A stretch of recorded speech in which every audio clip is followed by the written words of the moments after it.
nous avons pas mal de personnes déjà connectées. Il y a une certaine Michelle Moutico qui demande si on entend, mais en fait, on n'entend que les personnes qui participent au webinaire. Donc, on ne peut pas vous entendre, mais par contre, vous pouvez poser toutes vos questions dans l'outil Converser. Donc, avant d'introduire ces charmantes personnes ici présentes, je vais d'abord expliquer pourquoi l'agence Omaca que je dirige a souhaité faire ce webinaire. Et ensuite, je vais vous demander à chacun de partager, de vous présenter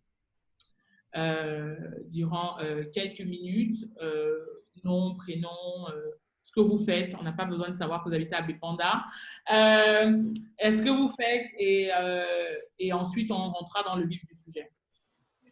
Je pense que beaucoup de personnes n'ont pas vu cette crise venir. On a entendu parler du Covid-19 à l'étranger, mais comme souvent, on oublie que le Cameroun fait partie de la globalisation, que ce qui commence en Chine en novembre 2019 peut atterrir chez nous un mois de mars 2020, et que de la manière dont on pense aujourd'hui la communication, le fait que le Covid-19 est complètement shifté, bouger les codes de notre industrie fait qu'aujourd'hui, il faut qu'on se pose en tant que marque, en tant qu'agence, pour comprendre les préoccupations des gens que nous sommes aussi, pour savoir comment répondre, pour aussi permettre, je me souviens qu'on a souvent parlé de digital, le digital n'est pas assez ancré au Cameroun, mais on a vu aujourd'hui plusieurs boîtes naître du digital.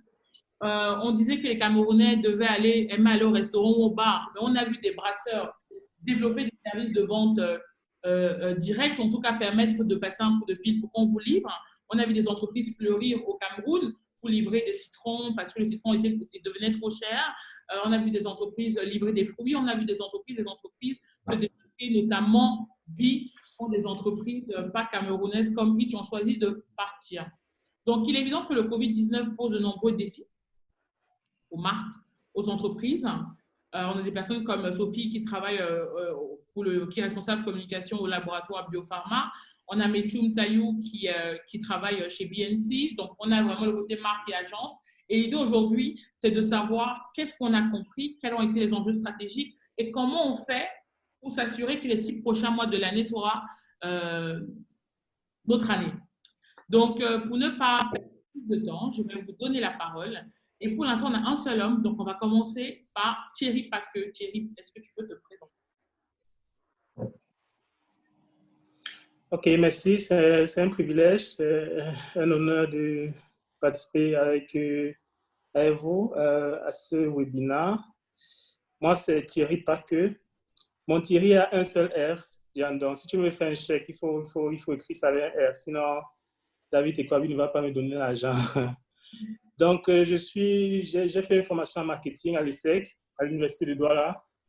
Ils ont un cursus de Bac+4. Après ça, c'est Madame Tayo qui m'a donné mon premier contrat. J'ai commencé chez BNC. Après BNC, Nestlé. Après Nestlé, j'ai accompagné une entreprise qui s'appelle Mobile Pay. Ils font dans le paiement ils font dans on appelle ça comment, les plateformes de paiement digital. Après ça, j'ai eu un contrat chez Diageo depuis 2013. Donc, Et voilà. chez Diageo, qu'est-ce que tu fais? Donc, actuellement, chez Diageo, je suis brand manager en charge de tout ce qui est spiritueux, premium et réserve. Donc, ce sont les spiritueux qui coûtent au moins 8 000 et on a un produit, le Blue Level, qui coûte 120 000 à peu près. Donc, je suis un peu dans le luxe, si on peut dire ça comme ça, dans les produits. C'est FMCG, mais c'est un peu plus vers le luxe. D'accord. Et quelle est la marque forte de ce segment qu'on peut connaître? Le Blue Label. Johnny Walker. Ah, voilà. Johnny Walker.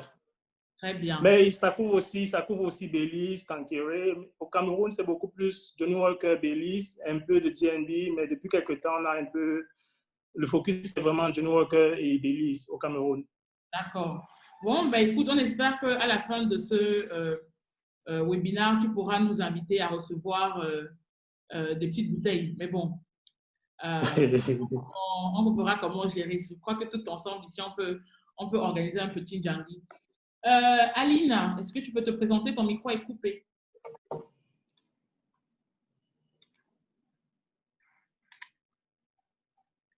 Non, Aline, voilà. Donc, en fait, bonjour à tous. Je suis Aline Ganto Chesngi. Je commence par la fin. Je suis marketing manager chez MTN en charge des high value customers, dont Thierry, on est dans le même bateau. Je m'occupe Voilà. plus particulièrement, on appelle ça value proposition, go-to-market, experience design. En fait, ça couvre les différents piliers de la stratégie marketing, mais aussi de l'opérationnel. Néanmoins, j'ai commencé ma carrière il y a 15 ans bientôt en tant que brand manager chez British American Tobacco. Ensuite, j'ai fait l'agence chez MW qui est DDB aujourd'hui.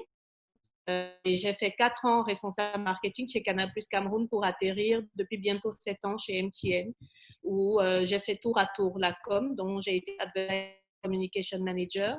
Et là maintenant, je suis donc Consumer Marketing Manager, je m'occupe plus spécialement des high value customers et aussi de la data, donc de tout ce qui est produit Internet. D'accord. Je crois que ça va nous intéresser de manière globale tout à l'heure. Alors, on a un homme qui nous rejoint, David. Ton micro est coupé. Avant de te donner la parole, on va prendre Sophie. Je n'ai rien raté, hein. Je vous écoutais, mais j'étais en tant que participant. D'accord. Depuis le début. D'accord. Donc, désolé pour le faux retard. Là, tu as téléchargé. On donne la parole à Sophie. C'est toi.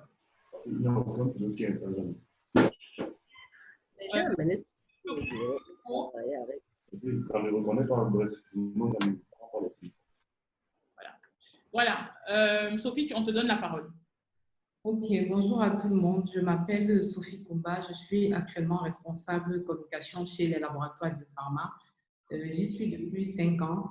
J'ai fait des études de journalisme et communication à l'université de Boya. J'ai fait de nombreux stages dans les médias, radio, télévision.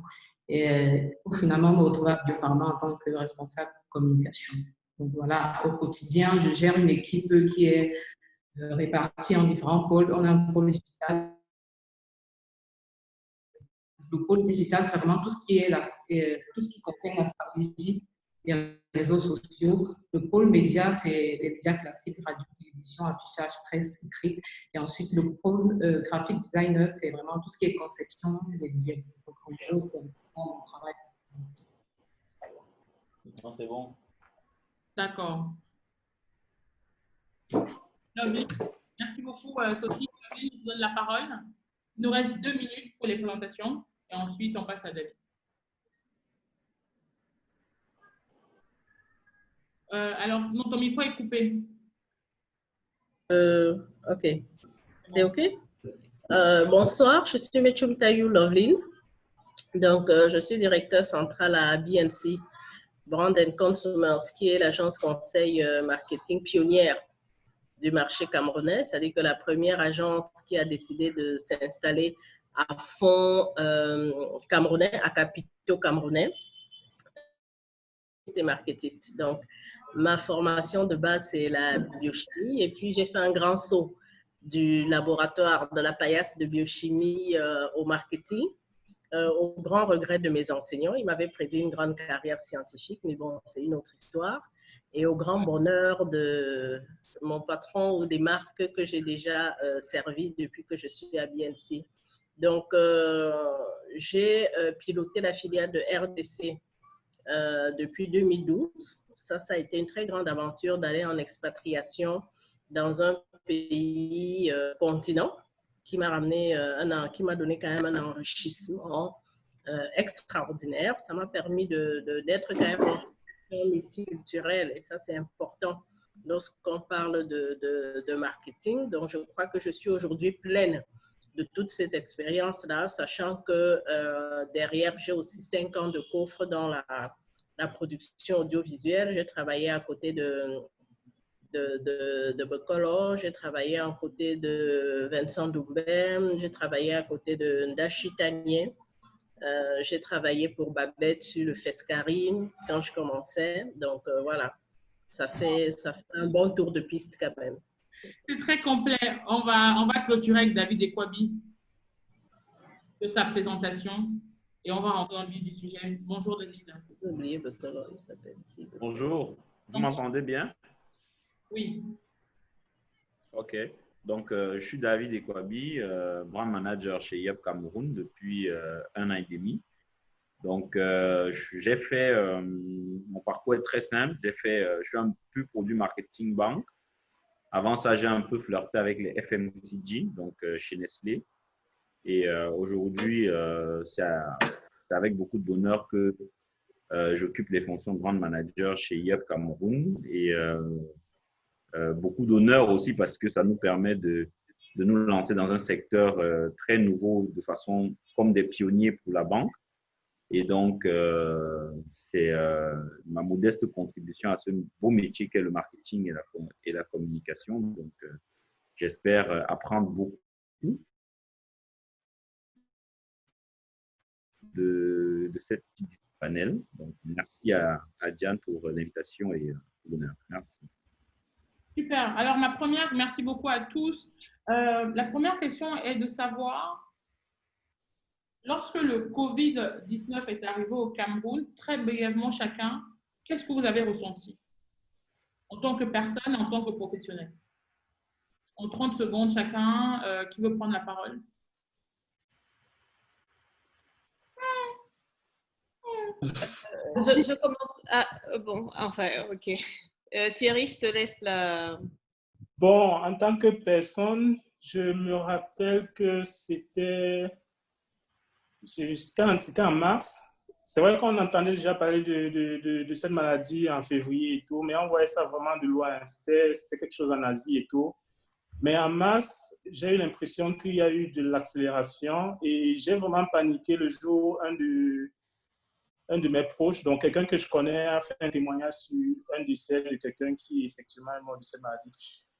Donc, à partir de ce jour, et quand je me suis renseigné, j'ai vu un peu comment la maladie se transmettait et tout. Quand je commence à faire les extrapolations, je me suis rendu compte que ce truc pouvait être vraiment catastrophique. Donc, j'ai vraiment paniqué entre les 2 dernières semaines. J'étais en train de faire beaucoup de recherches pour comprendre parce que de façon théorique, c'est quand même, de façon théorique, quand on extrapole les modes de contamination, l'impact que ça peut avoir sur la société et tout, ça peut être vraiment une catastrophe. C'est vrai qu'aujourd'hui, avec la réalité, j'ai l'impression que c'est beaucoup plus, on a beaucoup plus absorbé le choc. Mais je me rappelle, les deux dernières semaines de mars, j'étais vraiment en train de paniquer quand je regardais ça de façon théorique. D'accord. Est-ce que Sophie, tu voulais prendre la parole tout à l'heure?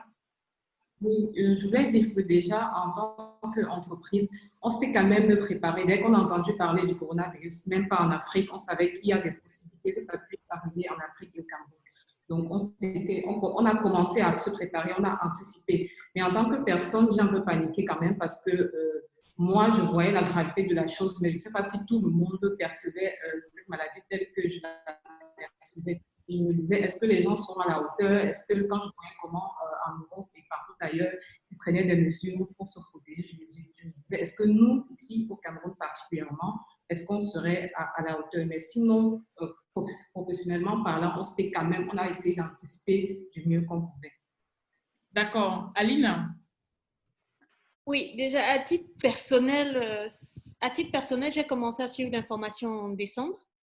Dès que les cas de Chine ont pris de l'ampleur et qu'on en parlait dans les médias, en me demandant comment est-ce que ça allait se passer. Je ne vous cache pas que j'avais eu une grosse peur une fois dans une grande surface de la place parce que j'avais rencontré des Chinois. Je me disais, est-ce qu'ils sont malades, est-ce qu'ils ne sont pas malades? Mais c'était déjà vers fin janvier, début février par là.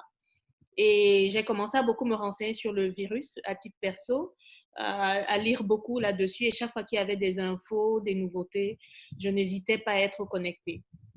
Par la suite, en fait, on est tombé dans la grande déferlante de mars, où tout est arrivé un peu comme un coup de massue et il a fallu qu'on prenne le train en marche. Et du coup, au niveau professionnel, je veux dire, c'était un cas qu'on voyait encore de loin tant que c'était en Chine. Un tout petit peu de loin. On ne le voyait pas arriver comme ça. Ce n'était pas l'ouragan coronavirus, COVID-19, ainsi de suite. C'était un potentiel risque, c'est-à-dire qu'on le voit venir, Mais on se dit, on n'est pas certain parce qu'on se disait quand même que les Chinois auraient eu la possibilité de contenir le virus. Sauf que au fur et à mesure que ça a progressé, notamment tout a commencé avec les retours au Cameroun de certains compatriotes qui étaient à l'étranger, plus particulièrement en France en fait. Et c'est comme ça qu'on s'est retrouvé dans la grande déferlante où très vite ça s'est enchaîné avec des cas de décès, ainsi de suite.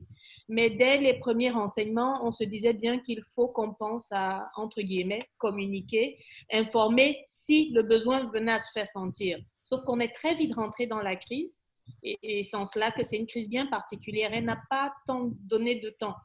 Et on a dû plonger dedans, en fait, pieds et mains avec les médecins, pareil, hein, parce que même ici, il y a des médecins qui ne voyaient pas venir de la même façon.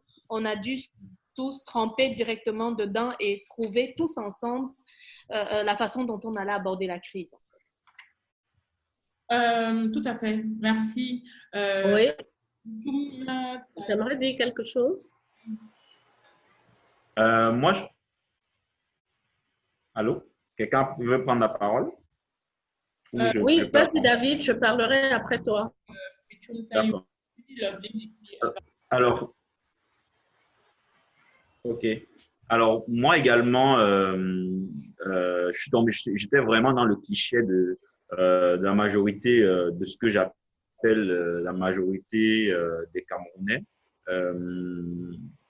Au départ, c'était comme un jeu pour nous.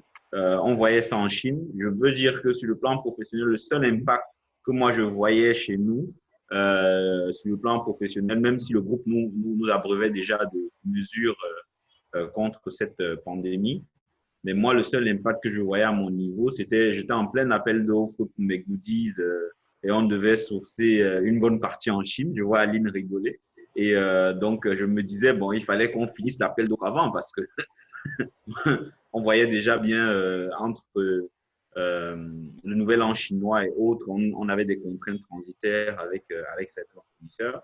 Mais maintenant, sur le plan personnel, j'avoue que je ne me sentais pas très concerné, mais à je vais dire, avant que l'État ne sonne l'alerte, je pense 2 semaines avant, je commençais déjà quand même à avoir des appréhensions puisque j'avais des proches justement du côté de Paris qui nous disaient déjà que ça peut être compliqué.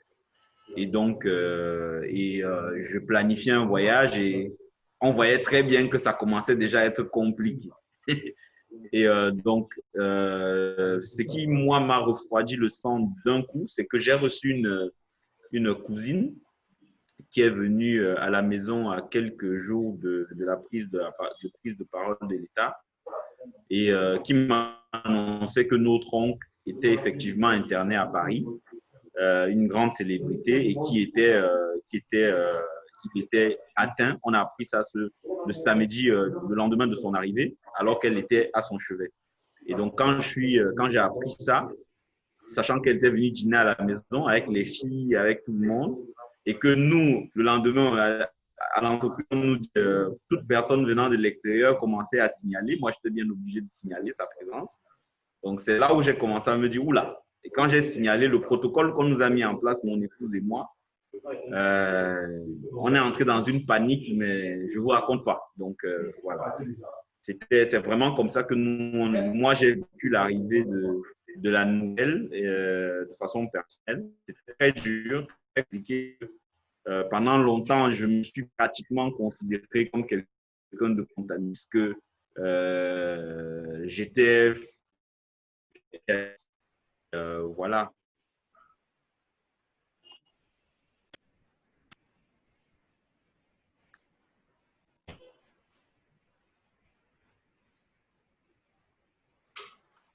Je n'entends rien. Nous, on t'entend. OK. Loveline, je vais te laisser clôturer en 1 minute. Oui, disons que on avait effectivement un voyage professionnel en cours sur la Chine dans le cadre d'un équipement matériel pour un réseau d'écran, des choses comme ça, et pour du matériel de notre régie publicitaire, de la régie publicitaire du groupe. Et on a été très vite au courant parce que le dispositif chinois était impressionnant, c'est-à-dire de voir ces gens qui sont très nombreux, qui de jour au lendemain prennent d'autres dispositifs à l'aéroport, tout le monde masqué, etc. On a eu très vite contact avec cette maladie et on a été effrayés de voir qu'effectivement, localement, on le prenait pour lointain parce que pour nous, il était clair que au niveau des chiffres entre la Chine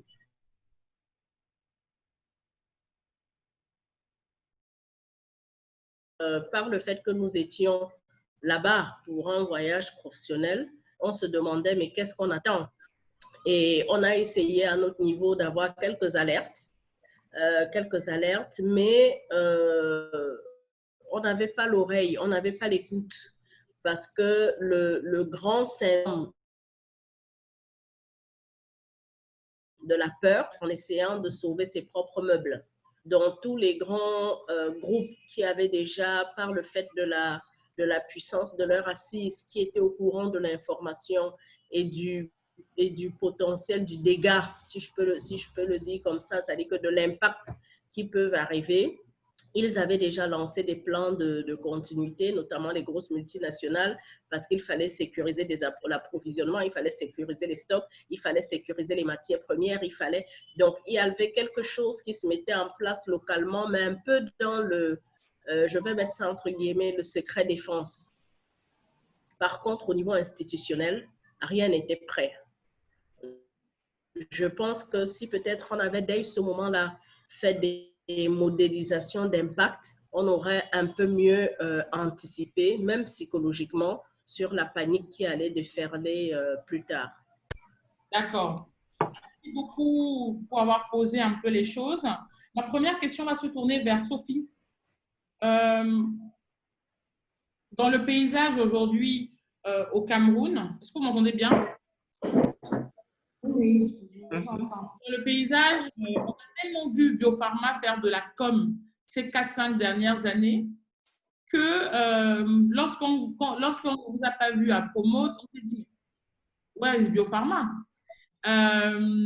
Et là, c'est comme si le Covid-19 avait réveillé Biopharma. C'est-à-dire, est-ce que même ici, moi j'ai acheté le savon de 250 à tout le monde, j'ai acheté le Biactol, le Bactol, et on vous a vu partout, et ce n'était pas un marketing, campagne d'affichage, etc., mais on vous a vu plus proche de vos clients. Alors moi, j'aimerais savoir qu'est-ce que vos clients vous ont dit et qu'est-ce qu'ils ont appris avec cette crise du Covid-19?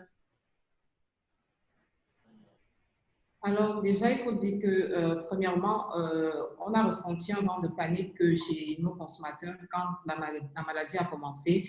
Donc, il y a beaucoup qui nous écrivaient et qui voulaient faire beaucoup de stocks de produits Bactol parce qu'ils avaient peur que justement, on serait à court de produits dans la continuité. Mais nous, ce qu'on a essayé de faire, on a essayé de les rassurer parce que c'était important pour nous de les rassurer. Quand vous avez plein de consommateurs qui vous écrivent et qui vous demandent si vous avez des produits qui pourront satisfaire la demande jusqu'à la continuité de la maladie, on a essayé de les rassurer d'abord. C'est ce qu'on a fait. D'accord.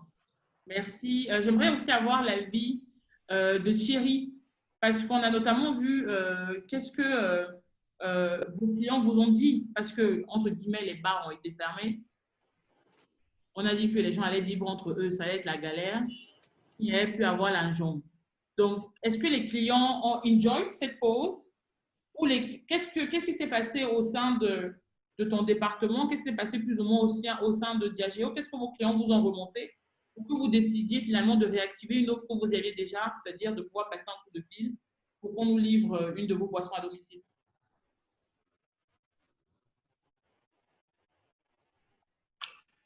Bon, honnêtement, je tiens à préciser que ça va beaucoup être plus une observation personnelle. Donc, je ne parle pas là pour le compte de mon employeur. Ce que j'ai constaté, c'est que on vivait au rythme des prescriptions du gouvernement. Donc, ce que les clients, quand je dis clients, là, je parle de propriétaires de points de vente, faisaient, c'est qu'au fur et à mesure, il fallait se se conformer aux nouvelles dispositions prises par le gouvernement. Donc, quand le gouvernement a dit, OK, les bars doivent fermer à telle heure, certains points de vente ont commencé à réajuster leurs oreilles et tout. Ensuite, quand le gouvernement a dit, il faut prendre des mesures pour protéger vos clients, certains points de vente ont pris effectivement des mesures. Je pense notamment à Santa Lucia où, je pense, à partir du 15 mars, pour entrer, il fallait laver les mains avant d'accéder. Voilà. Donc, je pense que chaque propriétaire de point de vente prenait les mesures en fonction de la réglementation, parce qu'en même temps, il faut comprendre que ce que j'ai compris avec le recul, c'est que il y avait un soupçon de crise économique derrière, et le risque lié à la crise économique, l'anxiété liée à la crise économique pouvait être plus dramatique que l'anxiété liée à la maladie pour une certaine couche de la population. Donc, pour l'État, c'était aussi important de ne pas créer ce double panique, parce que je pense pas qu'on était prêt pour gérer vraiment cette double panique-là. Donc, en même temps, il fallait pas être en avance par rapport au gouvernement. Ça donnait l'impression que, je dis, un business, par exemple, de haute envergure ne pouvait pas décider de fermer, de ne plus approvisionner. Si c'est un business qui était vraiment important pour l'État, ça devait donner l'impression que l'État est en train de fermer l'économie. Pourtant, ce n'était pas la décision de l'État. Et l'État ne voulait pas créer cette anxiété. Donc, il fallait jouer sur cette double dynamique. Je pense que très peu d'entreprises ont pris le risque d'aller à l'avance du gouvernement sur certaines mesures parce que ça devait donner ce message-là. Donc, ce que je peux retenir, c'est que les propriétaires de points de vente ont pris des mesures à la dimension de ce que le gouvernement a recommandé. Donc, en termes d'horaire pour les débits de boissons, en termes de mesures barrières pour tout ce qui est off-trade dans le supermarché, où il y avait des règles de distance, il y avait des stickers sur le sol et tout. Maintenant, les consommateurs, le grand public, je pense que ça dépend aussi des couches sociales. Chacun réagissait en fonction du niveau d'exposition perçu, parce que entre la perception du risque de maladie et le risque réel, il y a souvent un petit gap. Donc, je pense que pour certaines couches sociales, ils voyaient le risque un peu loin, d'autres voyaient le risque très proche. Et c'est comme ça que chacun a ajusté sa réaction. D'accord. Merci beaucoup, Thierry. Et avant de passer à la seconde question, je vais juste demander à Loveline, quels ont été les changements d'habitude que tu as observés? Ton micro. Oui, disons que c'est très empirique. Les observations sont très empiriques. Bien s'il y a dans le pipe une étude en cours, une étude de modification, impact sur les habitudes de consommation, les habitudes consommateurs, on va largement la partager avec la communauté parce que c'est effectivement important de savoir comment se sont déplacées les priorités des consommateurs. Donc, de façon empirique et selon les premiers résultats qui nous arrivent ici sur le serveur, puisque l'administration des études en ligne a la chance de pouvoir donner des aperçus tout de suite. Ce qu'on voit déjà, c'est que il y a de la peur à deux niveaux. C'est-à-dire qu'il y a eu l'angoisse de l'instant par rapport à l'inconnu, pour ressembler au scénario catastrophe qu'on a souvent vu dans les films, sans qu'on ne sache à quoi est-ce que ça ressemblerait localement. Et dans ce scénario catastrophe-là, il y avait la mémoire traumatique du VIH-Sida, où c'était quelque chose qui nous arrivait sans qu'on soit prêt, sans que la stigmatisation des malades, le fait de devoir se cacher, ce que coûterait la prise en charge, etc., parce que le pays, de façon globale, n'avait pas forcément tiré leçon de cette épidémie-là en mettant des garde-fous. Donc, il y a eu cette angoisse de l'instant où les gens étaient très, très désemparés. Puis, il y a aujourd'hui ce que je vais appeler dans le stress post-traumatique, l'incertitude du lendemain. C'est-à-dire que la peur de l'instant est passée, mais l'incertitude du lendemain aujourd'hui, c'est vraiment une attitude un peu post-orage. C'est-à-dire qu'on voit les dégâts, on entrevoit les dégâts et on se questionne sur ce que sera demain, de quoi sera fait demain. Et cette incertitude-là amène des comportements de repli, notamment la peur d'en manquer. Même si les gens, la peur d'en manquer, une prioritisation, rationalisation des dépenses, quand on parle de rationalisation des dépenses, c'est pas le budget qui chute, mais on voit des réaffectations claires, notamment sur le in-house, par exemple. C'est-à-dire que la contrainte du confinement fait qu'on essaye de penser à nouveau comment est-ce qu'on va vivre les uns sur les autres à l'intérieur. La taille de nos ménages au minimum est en moyenne de 6 personnes quand on voit les chiffres de l'INS, et c'est un quotidien qu'on ne partageait plus. On voit au plan sociologique une redéfinition de la famille, parce que dans la course aux revenus qu'on avait notamment dans les grandes métropoles qui sont économiquement très violentes comme Douala, on avait une certaine dispersion de la famille parce que tous les membres de la famille étaient chacun de son côté à la recherche d'un revenu. Et aujourd'hui, il est question de se retrouver tous à la maison. Au plan sociologique, on a par exemple vu que ça s'est quand même beaucoup asséché chez les deuxièmes bureaux. Les familles nucléaires ont dû se reconstituer et réapprendre à vivre ensemble. Ça a donné des nouveaux phénomènes que les psychologues vont expliquer un peu mieux que nous, c'est-à-dire que les phénomènes les syndromes liés à l'enfermement, la violence domestique, parce qu'il faut se supporter, l'ennui, parce que le sentiment d'être en cage, les Camerounais vivent dehors. Hein. Quand vous voyez les rues à Deido, etc., on est installé sur les pavés, on est installé sur les trottoirs. Donc, le syndrome de l'enfermement, le syndrome de l'ennui et le fait de devoir se reparler. Donc, au plan marketing, ça a donné donc un petit glissement des habitudes de consommation dans le sens de redéfinir les priorités, ce qui est important, notamment en termes de la santé. Tout de suite, tout le monde a vu que la capacité sanitaire pays ne pouvait pas faire face et qu'il fallait que chacun ait un minimum de conscience. Ça a amené les gens à réfléchir un peu plus sur le nutritionnel. Les gens ont fait des choix entre l'alcool, l'eau, le sucre, l'huile, les fruits, dans tout ce qu'on a appelé, je vais dire avec condescendance, les portions de grand-mère. On a vu quand même on a vu les gens repartir vers le naturel, vers le consommer sain. Et je crois que ça fait partie des choses qui vont rester. Je crois que les marques doivent à tout prix saisir cette balle parce que cette conscience-là, elle ne va pas revenir totalement à zéro du tout. Il y a aussi eu une très grande demande pour les produits d'hygiène, les produits d'hygiène personnelle, d'hygiène domestique, tout ce qui est sanitation. Et je pense que ça donne le vent en poupe à tout ce qui est QHSE.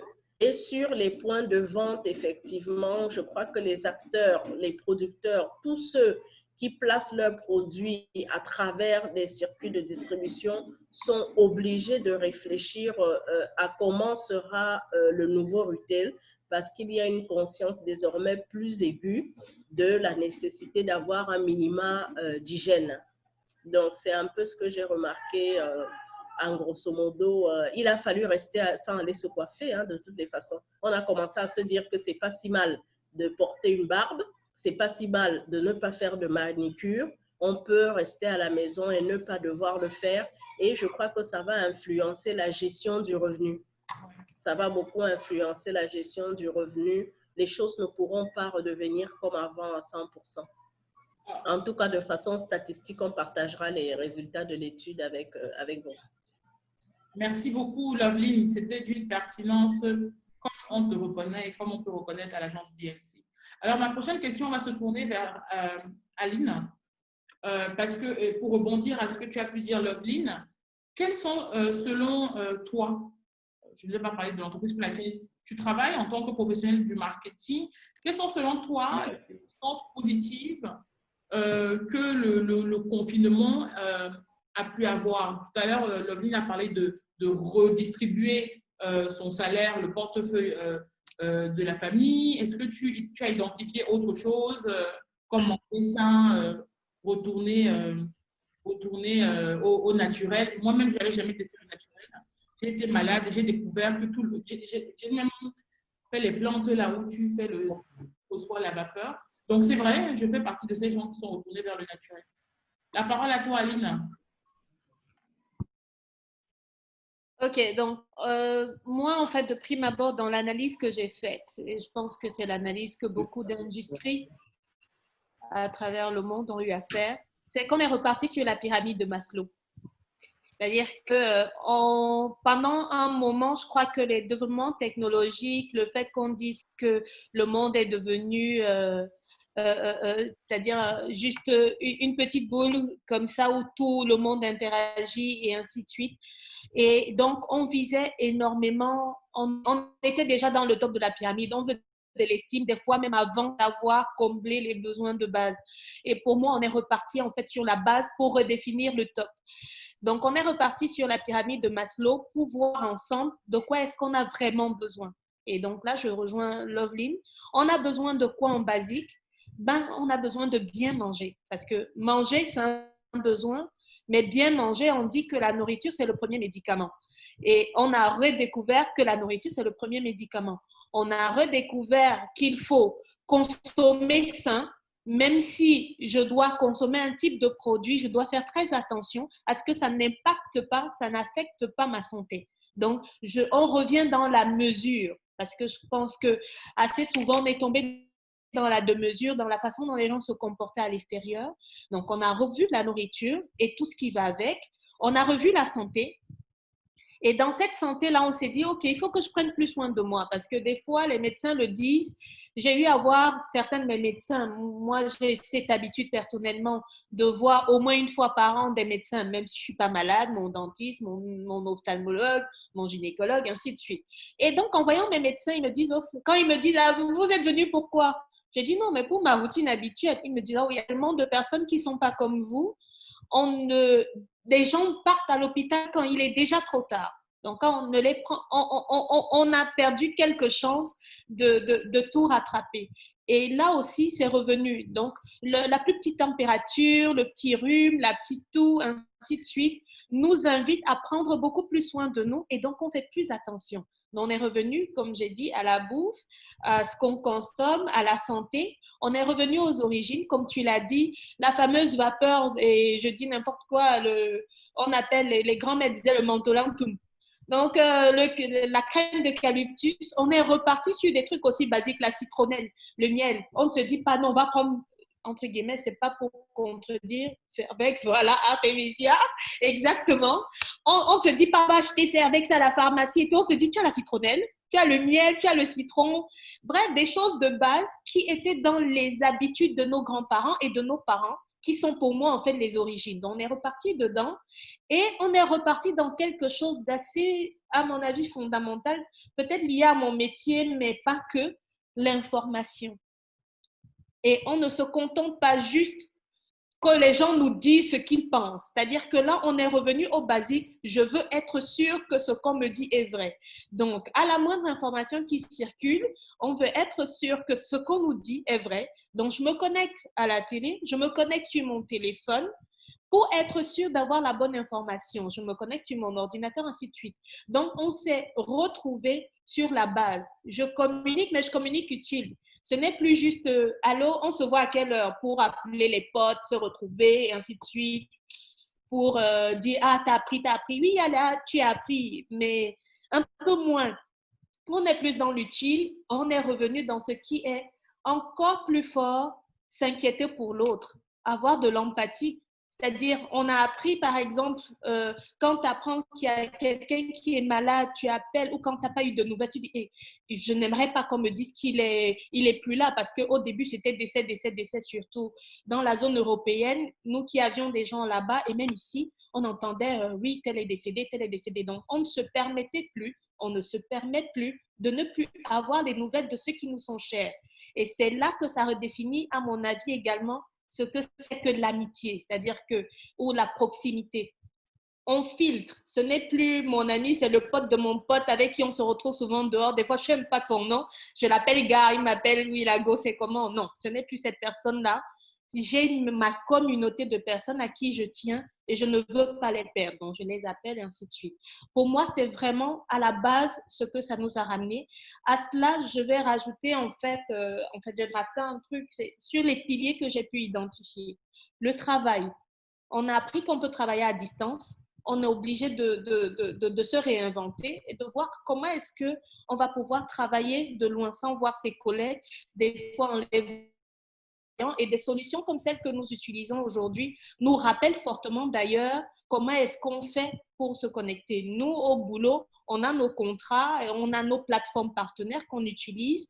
On se retrouve une nouvelle façon de communier, de communiquer, d'appeler son collègue et de ne pas juste dire « Ah, Jean, dis-moi le fichier. » Non, on commence d'abord « Jean, comment tu vas? La famille, est-ce que ça va? » Ainsi de suite. Après, on dit « Ah, au fait, je t'appelle au sujet du dossier. » On revient même à la politesse de base parce qu'on l'avait perdu.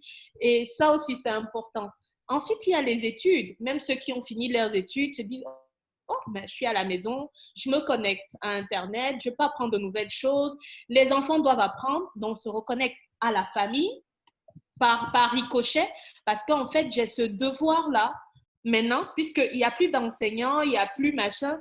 Moi, le parent, je dois regarder ce qu'il y a dans les cahiers de mes enfants. Donc, pour ceux qui, à un moment donné, s'étaient déconnectés en disant « Oui, je vais aller voir ta mère, ta maîtresse ou ton maître pour lui dire que tes notes là ça va pas. » Ah mais non, mais c'est toi la maîtresse, mais non, c'est toi le maître, papa. Donc tu vas devoir regarder, lui expliquer, repartir sur basique, ne pas juste dire ah moi j'avais souvent 15 de moyenne. Hein.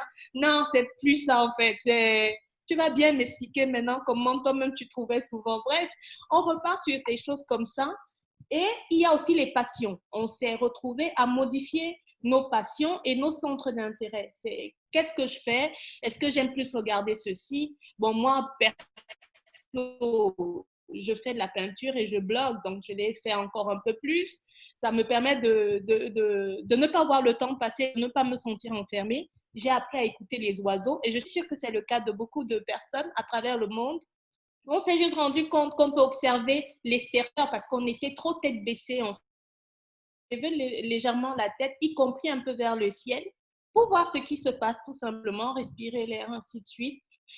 Et nos centres d'intérêt et tout, de voir comment est-ce que j'évite en fait d'attraper le virus, comment je paye, comment j'appelle, comment est-ce que je tiens ma maison, ainsi de suite. Et comme Loveline l'a dit, désormais, en fait, ma maison, je m'en occupe, c'est ma première passion. Je me connecte, ma famille, ma maison. J'ai vu beaucoup de gens dans les grands magasins d'ameublement, par exemple, en train de chercher de nouveaux meubles. La preuve qu'ils avaient oublié où ils vivaient, je le dis comme ça froidement. Mais d'être dans le confinement leur a rappelé que le meilleur endroit qui doit être correct, c'est d'abord chez soi. Et c'est grosso modo, en quelque sorte, ce que j'ai pu observer à mon niveau. Merci beaucoup, David. Est-ce que tu veux prendre la parole? Est-ce que tu as observé quelque chose que tu souhaites soulever ou on peut passer? S'il y a des personnes si vous souhaitez prendre la parole sur des sujets, n'hésitez pas à me faire signe et à la prendre. David? Tu as observé des choses? Écoute, je pense que la plupart ont déjà abordé des sujets, donc je pense que plus ou moins c'est le même dénominateur commun chez tout le monde. Moi, je pense que je résumerais en tout cas mon constat à back to the basic, c'est-à-dire qu'on est revenu aux essentiels. Simplement, moi personnellement aussi et ma famille directe, on a re-questionné un certain nombre de choses, nos habitudes de consommation, et on est revenu un peu à l'essentiel. On a même re-questionné nos modes de vie. On est allé très loin dans les pensées, dans la façon à laquelle il fallait finalement on aborde même la vie, parce qu'on s'est rendu compte que non seulement elle était précieuse et que parfois on avait les mauvaises habitudes qu'on cultivait sans s'en rendre compte. Et comme la plupart des Camerounais et de nos consommateurs ou alors de nos utilisateurs pour mon industrie, on a bien vu aussi cette trend s'observer. Et donc, les autres ont rappelé, et Loveline a très bien rappelé ces différentes trends. Et je pense que, voilà, je n'irai pas plus là-dessus. Merci beaucoup. Ma prochaine question va se tourner vers Thierry et Sophie. Je vais donner la parole d'abord à Sophie. Vous évoluez en tout cas dans l'environnement de la grande consommation, parce que le savon de 250, sincèrement, Sophie, j'ai acheté à tout le monde le savon Biactol. Je ne sais jamais si c'est Biactol ou Bactol. Bactol, sans le i Bactol. J'ai acheté à tout le monde, tout comme le gel. Est-ce que vous avez observé, parce que j'ai vu que vous avez fait plein d'ateliers, que les gens consommaient plus de manière plus responsable? Est-ce que, Thierry, on ne parle pas de l'entreprise pour laquelle tu travailles, mais est-ce que tu as vu des gens se dire, quitte à prendre soin de moi aujourd'hui, je vais me tourner vers des soft drinks, des boissons naturelles, ou toi-même personnellement, est-ce qu'aujourd'hui, si tu peux le dire, tu vas plus choisir des boissons pas gazeuses, mais des jus de fruits naturels? Est-ce que tu vas porter plus attention? Ou est-ce que ton entourage t'a soulevé ce genre de points? Est-ce que, de par votre expérience à Thierry et Sophie, est-ce qu'aujourd'hui, les personnes, comme Aline disait, au-delà de vouloir de la bonne qualité, comme Loveline l'a soulevé, est-ce qu'ils sont prêts aujourd'hui à mettre le prix pour avoir de la bonne qualité? Parce que le Jusa, entre guillemets, bio à 3 000 francs n'est pas accessible à tout le monde. Donc, est-ce qu'aujourd'hui, les gens préfèrent finalement faire leur jus à la maison ou aller au supermarché et commencer à vérifier? Je laisse d'abord Sophie et ensuite Thierry, je te donne la parole et on avance. Alors, je pense que comme Aline le disait tout à l'heure, il y a une grande prise de conscience au niveau des consommateurs. Donc, aujourd'hui, au début de la pandémie, les gens se ruaient sur les gels, ils ne voulaient qu'acheter des gels, peu importe la marque. Mais au fur et à mesure, ils ont commencé à prendre un peu plus conscience du danger qui avait acheté des mauvais gels, surtout avec la prise de parole du gouvernement qui est venu accentuer cette prise de conscience-là. On a eu la norme des gels hydroalcooliques au Cameroun parce que tout le monde se levait et fabriquait un gel de sa maison et puis le vendait à des personnes. Mais les gens l'achetaient au début parce qu'ils étaient en panique, ils ne savaient pas quoi faire. Mais avec le temps, ils ont commencé à se poser les bonnes questions. Les gens nous appelaient, les gens achetaient des produits, ils faisaient des photos, ils nous envoyaient, ils nous demandaient est-ce que ce produit est vraiment de la marque Biopharma. Donc, on a remarqué qu'il y avait comme une évolution au niveau de la prise de conscience. Donc, les gens ne voulaient plus que acheter un gel ou un savon, mais ils voulaient acheter de la bonne qualité parce ils ont leur famille à charge, comme on le disait tout à l'heure. Ils ont peur des répercussions de ces mauvais produits sur les personnes qui les entourent. Donc, il y avait vraiment il y a eu un réel changement dans les habitudes de consommation. Donc, tous ceux qui faisaient de la contrefaçon et tout, je pense qu'à un moment, eux-mêmes, ils ont commencé à se poser des questions parce que les gens revenaient à l'original tout le temps. D'accord, merci beaucoup Sophie. Thierry, avec un R. Oui, Diane, j'aimerais pouvoir compléter après Sophie parce qu'elle a dit quelque chose de… D'accord. Oui, tu as parlé j'aimerais compléter le propos de Sophie parce que tu as parlé d'un jus de fruits qui coûterait 3 000. Est-ce que les gens vont l'avoir ou pas? Et c'est ici que se situe justement le défi pour les producteurs. C'est que peut-être bien que les gens veulent du jus de fruits, mais pas forcément le format 1 litre qui va coûter 3 000. Parce que l'incertitude fait qu'il est difficile d'avoir 3 000 pour un seul objet. Avec 3 000, on aimerait avoir plusieurs autres items. Donc, il y a quand même un fractionnement du panier qui doit être pris en compte. Il y a aussi ça réinterpelle vraiment à voir les modèles de distribution parce que dans le fait que les gens redistribuent les priorités, ils ne font plus trop d'achats compulsifs non plus. Ils prennent le temps de réfléchir et de poser les choix qui sont les plus avenants. Les choix les plus avenants, c'est quoi? C'est qu'il y a le traditionnel rapport qualité-prix, mais il y a aussi un dernier aspect qui est venu, c'est la durabilité et la consommation. Parce que ce que l'étude nous dit aujourd'hui, c'est qu'il y a eu quand même un grand déplacement du budget vers l'alimentaire, parce que mieux se nourrir avait un coût. On n'est plus sur la restauration de rue, on n'est plus sur la restauration individuelle. Je dis, c'est bien de sortir de chez vous et de vous servir le plat à la maman euro d'à côté à 500 francs, mais à la maison avec tous les enfants, il faut passer au repas de famille. Donc, les budgets à la maison ont explosé, sont devenus consistants Et là-dessus, donc, les marques ont en offrant justement la possibilité aux gens en s'inscrivant, en s'installant dans cette redistribution des achats, mais aussi en comprenant que de toutes les façons, les gens sont attachés aujourd'hui à un autre facteur. Après le traditionnel rapport qualité-prix, il y a le facteur conservation, le facteur durabilité, le facteur faire du stock à domicile parce qu'on n'est pas sûr de devoir ressortir le lendemain. Et là-dessus, c'est aussi un enjeu, on va dire, sur les emballages. Comment est-ce qu'on présente les formats? Comment est-ce qu'on présente les produits? Et ça dépend des produits. Pour le gel, par exemple, la conscientisation sur tout ce qui est distanciation, sur tout ce qui est lavage des mains permanent, a fait émerger aussi la conscience du fait que les grands formats ne sont pas forcément hygiéniques parce qu'ils sont trop manipulés et que les formats plus petits seraient OK. Mais dans l'alimentaire, il y a une grosse demande de grands formats parce qu'il faut conserver. On n'est pas sûr de pouvoir retourner faire les achats le lendemain, etc.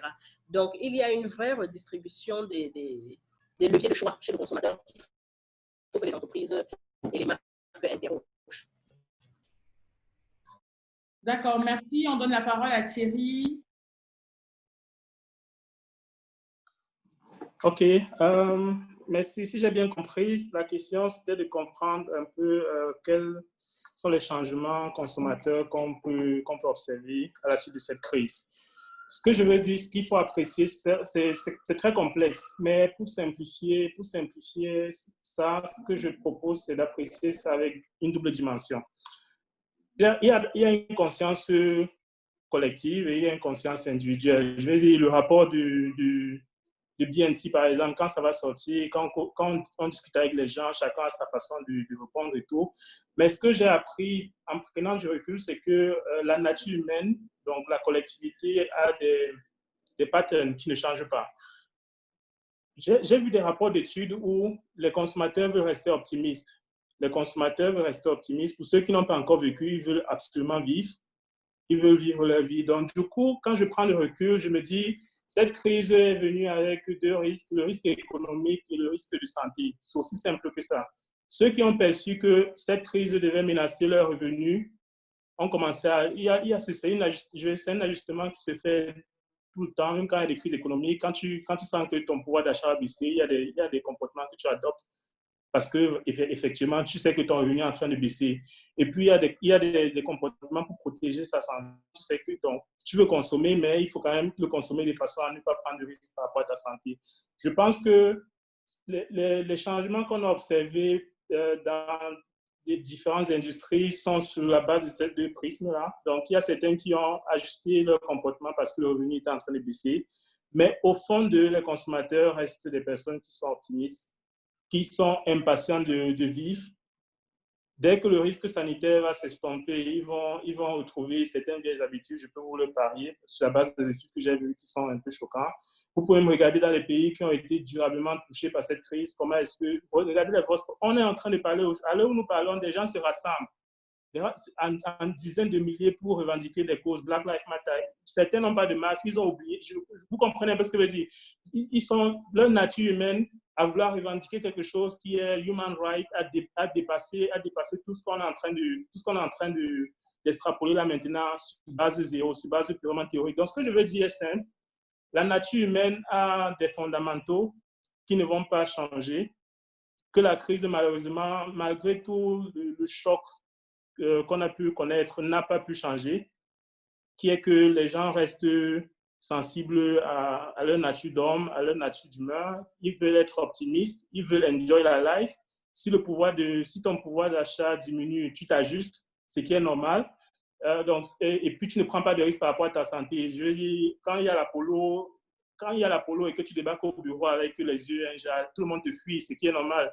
on va te demander de rester à la maison et tout pour protéger. Donc, ça ne va pas changer. Je pense qu'on a pensé à un moment donné que même le fait que le gouvernement va prescrire certaines mesures et qu'on est en train de... On a essayé...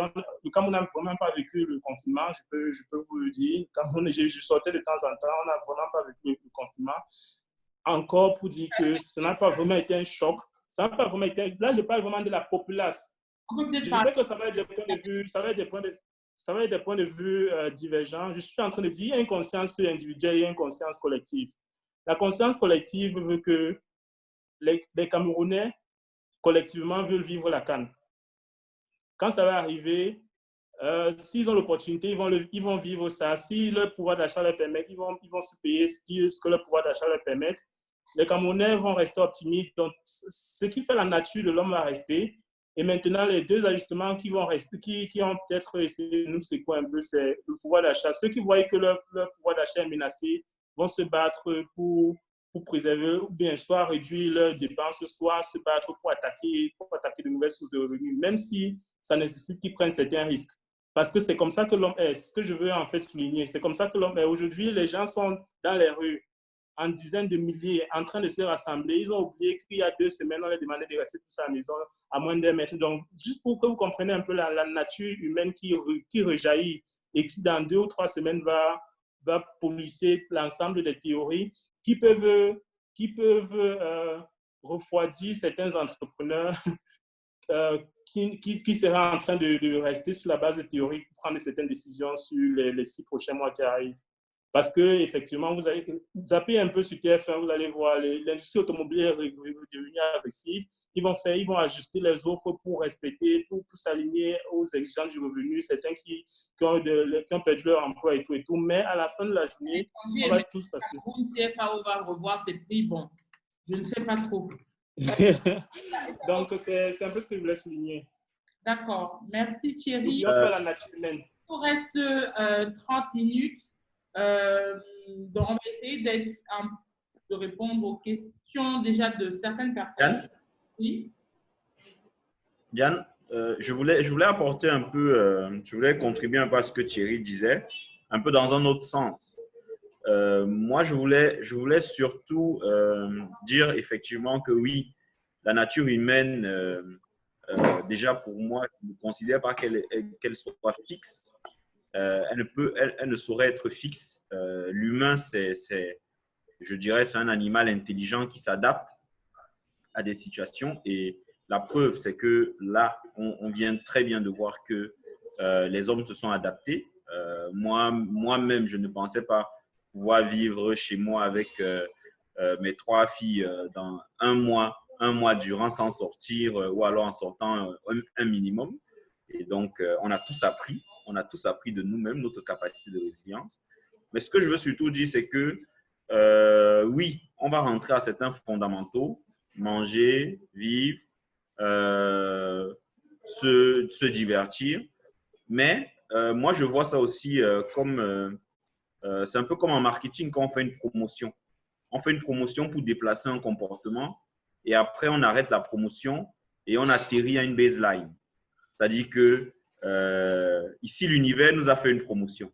C'est-à-dire que l'univers a changé nos habitudes le temps un moment et on est en train d'atterrir. Pour moi, je considère qu'on est encore dans la réaction parce que je lisais encore ce matin, on disait les asymptomatiques ne transmettent pas le virus. Je me suis dit, oula, si les asymptomatiques ne transmettent pas le virus, ça veut dire qu'on y a été fort dans la panique. Dans la panique. Donc, voilà, ça veut dire que on a réagi. Certaines entreprises ont pris des mesures très drastiques à 180 degrés. Certains sont encore à la maison en train de télétravailler. Certains DRH sont en train de se demander si le télétravail n'est pas une voie pour optimiser les frais immobiliers, donc la location des bureaux. Je discutais avec une très bonne amie qui est DRH, mais du côté de Montréal, mais qui se fait consulter par des entreprises camerounaises. Donc, on ne sait pas où on va atterrir. En tout cas, je pense qu'un des jalons, c'est en fin d'année, une année bilan où on fait un peu le bilan de tout. Et chacun va se demander si, en fonction de ce que chacun aura appris, et des habitudes qui auront été modifiées par cette promotion, on va avoir un nouveau monde en 2021. Ça, j'en suis parfaitement convaincu. Pour la simple raison que certains ont vu des opportunités, d'autres ont vu des menaces.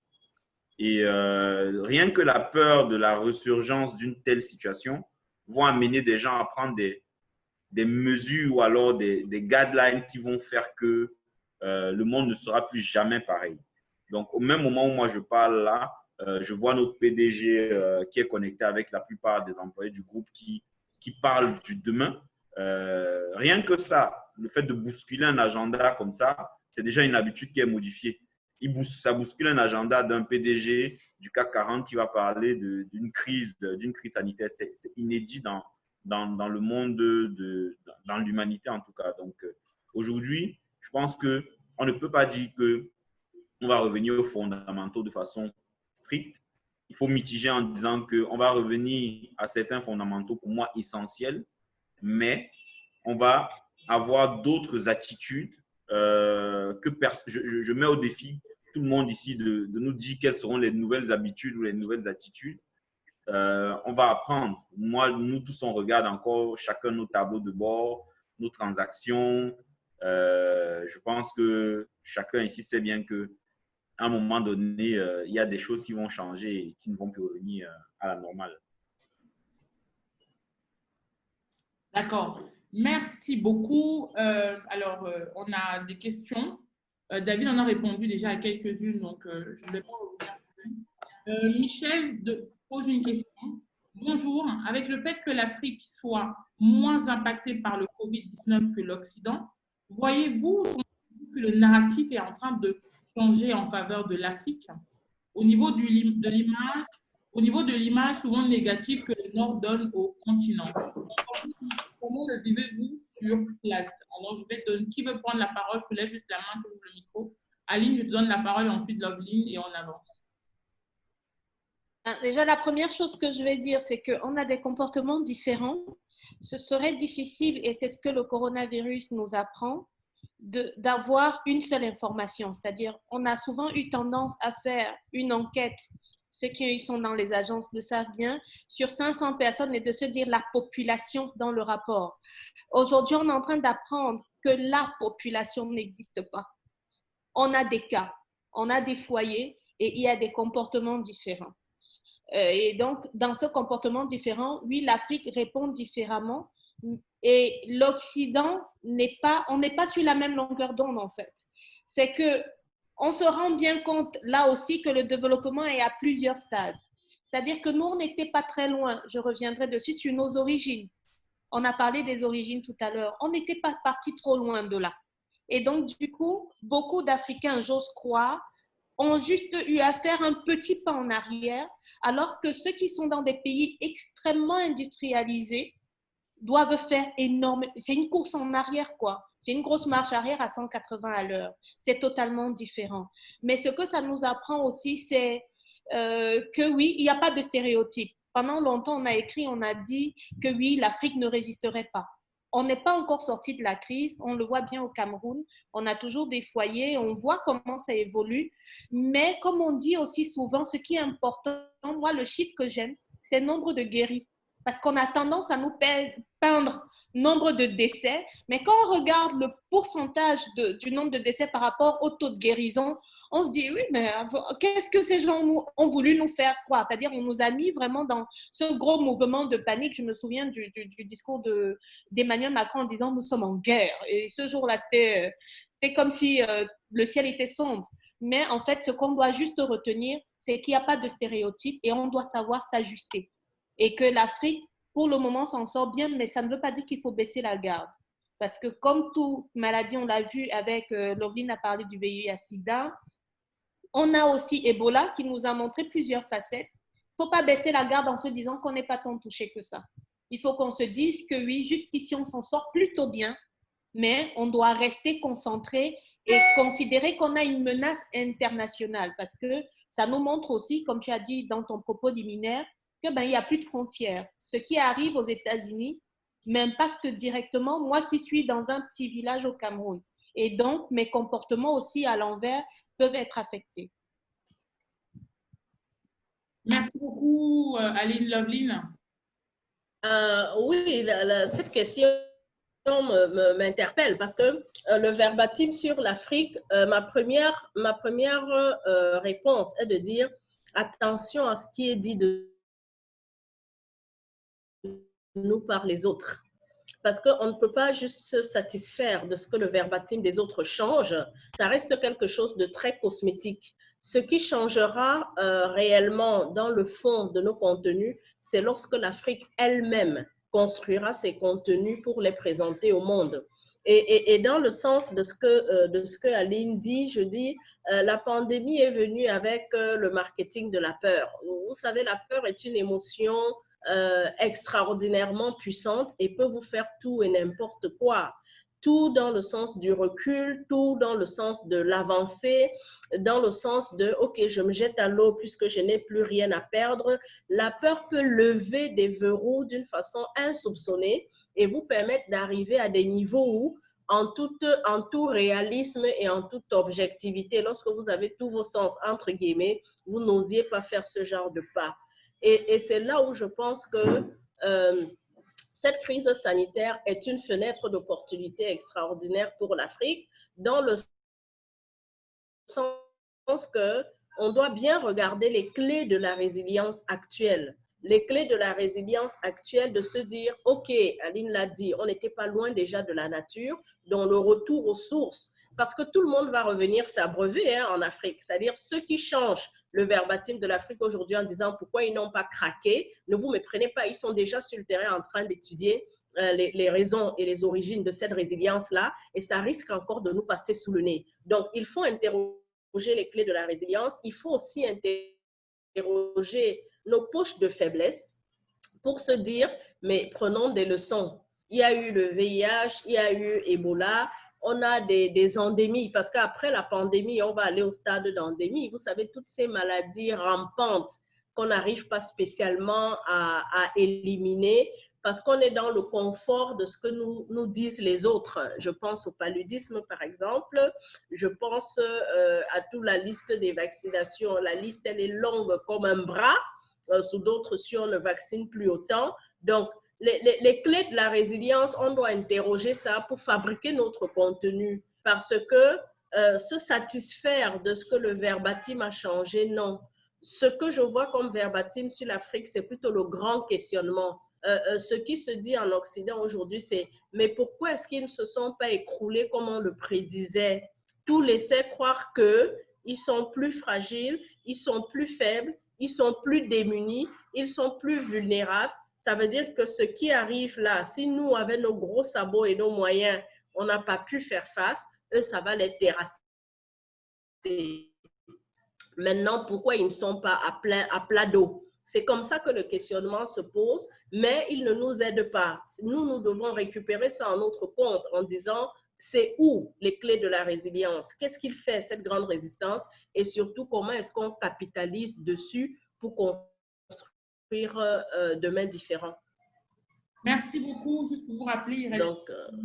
Donc, on va essayer d'être bref dans les prochaines questions. Sinon, on va pousser. Je sais que vous êtes des personnes prises. Je ne souhaite pas pousser, hein, même si ça a le goût et que les gens adorent. Il paraît que vous avez une bonne maîtrise des panélistes. Franchement, comme on dit chez nous, ça a le don. Vous connaissez votre affaire. J'ai envie de dire qu'Omenka a bien trouvé ces gens. N'est-ce pas, David?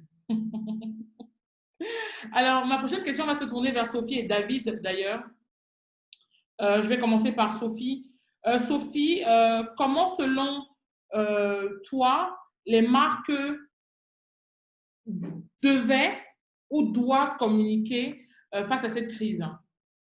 Est-ce qu'il faut rassurer les gens? Est-ce qu'il faut... Comment toi, tu vois les choses? Et ensuite, David, pour la même question. Je pense que face à cette crise, la première chose que les marques doivent se poser, c'est qu'est-ce que les consommateurs attendent de nous? Et à cette question, je pense que peu importe le domaine d'activité dans lequel vous êtes, la réponse reste la même. Donc, premièrement, les consommateurs attendent de nous d'être rassurés. C'est ce qu'ils veulent. Ils sont dans un vent de panique. Ils ont besoin d'être rassurés. Et deuxièmement, ils attendent d'être accompagnés parce qu'il ne suffit pas que de les rassurer, mais il faut les accompagner. Maintenant, comment on les rassure? Ça, vous pouvez le faire par des messages qui sont adaptés à la situation actuelle. Est-ce que il faut faire aussi très attention parce que l'erreur que beaucoup d'entreprises peuvent faire, c'est de se perdre dans cette communication-là. Il y en a qui ne communiquent que sur le COVID-19 et qui oublient même leur ADN, qui en arrivent à ne plus savoir qui ils sont parce que leur communication est totalement axée sur le COVID-19. Le gros challenge ici, c'est de trouver comment dire ça? C'est de trouver le juste milieu, en fait, de faire passer la communication tout en maintenant son message en tant que marque. Donc, c'est ce qu'il faudra faire. Et accompagner ici, c'est vraiment par des actions. Ça peut être de la sensibilisation, ça peut être des promotions, ça peut être de développer un service de livraison à domicile. Vraiment, tout ça rentre dans l'accompagnement en tant que moi. Donc, je pense que les deux choses importantes à faire dans ce cas, c'est de premièrement comprendre le besoin des consommateurs, ensuite les rassurer et troisièmement les accompagner par des actions. D'accord, merci beaucoup, David. Écoute, moi, je pense que les marques, premièrement, les marques doivent faire corps avec les préoccupations de leur communauté, puisqu'aujourd'hui, pour moi, les marques, elles ont des communautés chacune. Elles doivent donc faire corps avec ces préoccupations-là. Maintenant, il y a une dimension dans le rôle de la marque qui veut que la marque ou alors l'entreprise que la marque représente soit responsable. Donc, la marque doit aussi aider donc, les pouvoirs publics à cette responsabilité-là, à ne pas faire peur à sa population. Et je partage l'avis de Sophie que la marque doit garder son ADN, elle doit garder sa fonction, son rôle qui est son rôle dans la société en matière économique. Donc, elle doit continuer son activité bien que touchée, mais elle doit aussi jouer dans son rôle social et prévenir au rythme des pouvoirs publics, prévenir aux dangers qui peuvent tourner autour de son activité. C'est très, je dirais, c'est un équilibre parce que certains voudraient parfois que les marques se substituent à certaines institutions publiques, ce qui n'est pas possible et qui, en mon sens, ne devrait pas se faire. Et d'autres voudraient parfois que les marques continuent leur vie comme si de rien n'était et que chacun fasse sa part, ce qui n'est pas aussi possible. On ne peut pas être dans un monde et faire comme si on ne voit pas ce qui se passe autour.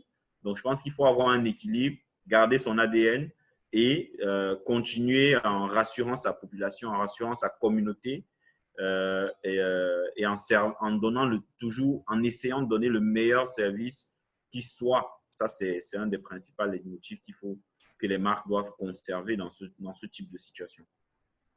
Merci beaucoup. Vous savez, il est 10h20, il est 16h20 et je suis fascinée par votre prise de parole.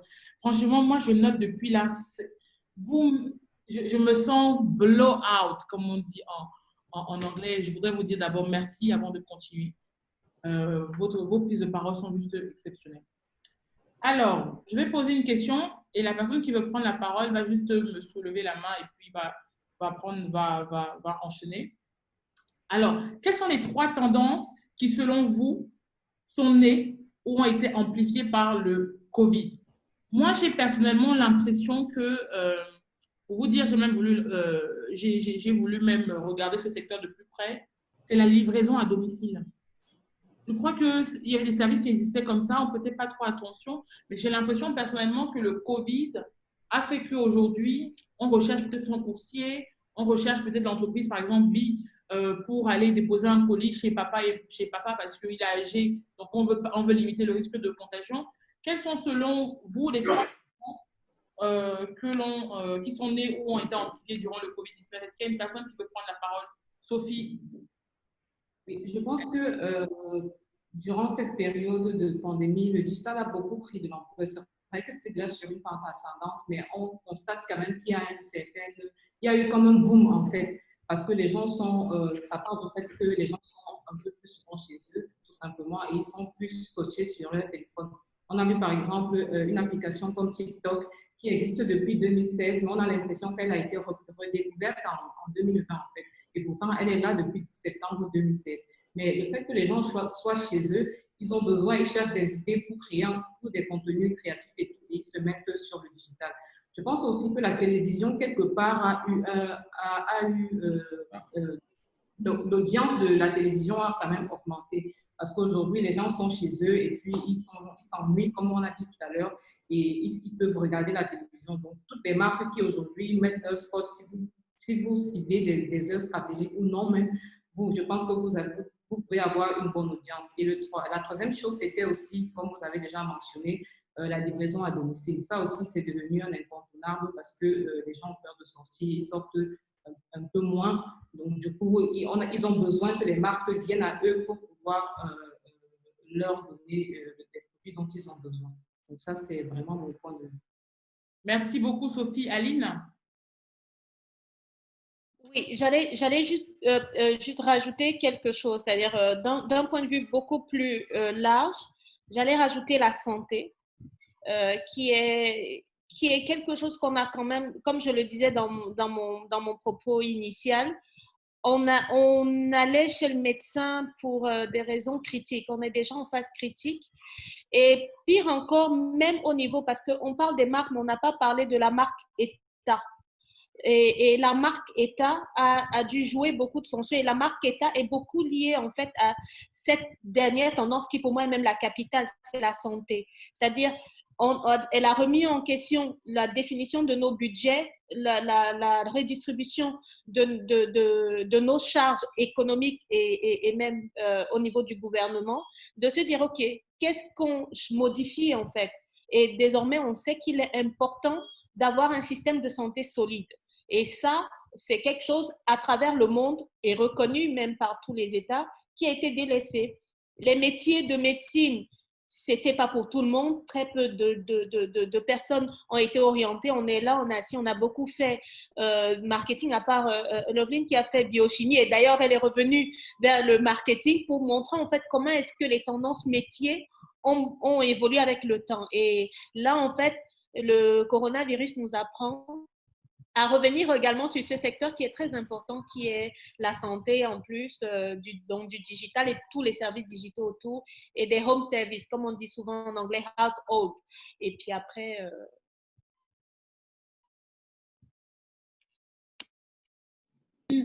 Très rapidement, en 30 secondes, 1 minute.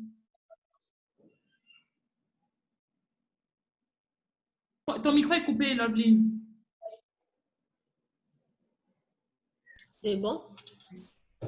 Allô? Donc, je dis au niveau social, très rapidement, au niveau de la société, il y a quand même eu une hiérarchisation entre l'utile et le futile. C'est-à-dire que tout ce qui, entre guillemets, encombrait les esprits, vous imaginez ne pas avoir d'événements, ne pas avoir de sport, ne pas avoir le foot, ne pas avoir toutes ces grandes occasions de divertissement, de socialisation et de, on va dire quoi, de divertissement géant, voilà, ont été, et finalement, les gens se sont quand même interrogés dessus en se disant, mais tiens, on pouvait s'en passer, parce que dans les maisons, on connaît les batailles qu'il y a autour de la télécommande sur les matchs de foot, par exemple, et maintenant, rentrer à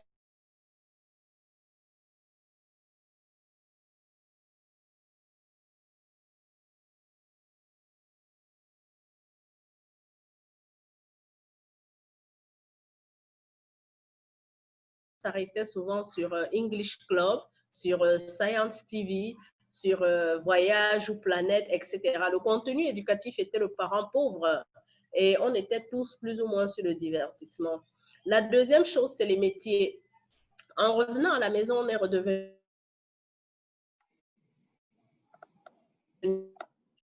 les enseignants de nos parents et on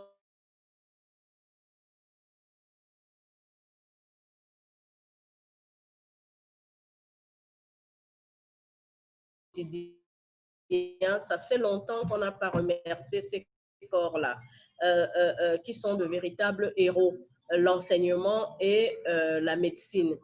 Au niveau sociologique, il y a eu aussi, je vais appeler le temps, la valeur temps, c'est-à-dire pourquoi est-ce qu'on court. Tout le un peu de slowdown à minuit. Donc, le facteur, la gestion, l'appropriation du temps, la gestion du temps, tout le monde manquait de temps. Et maintenant, tout le monde avait beaucoup de temps. Ça fait qu'il a fallu rationaliser. Entre guillemets, effectivement, il y a un dossier de plaidoyer.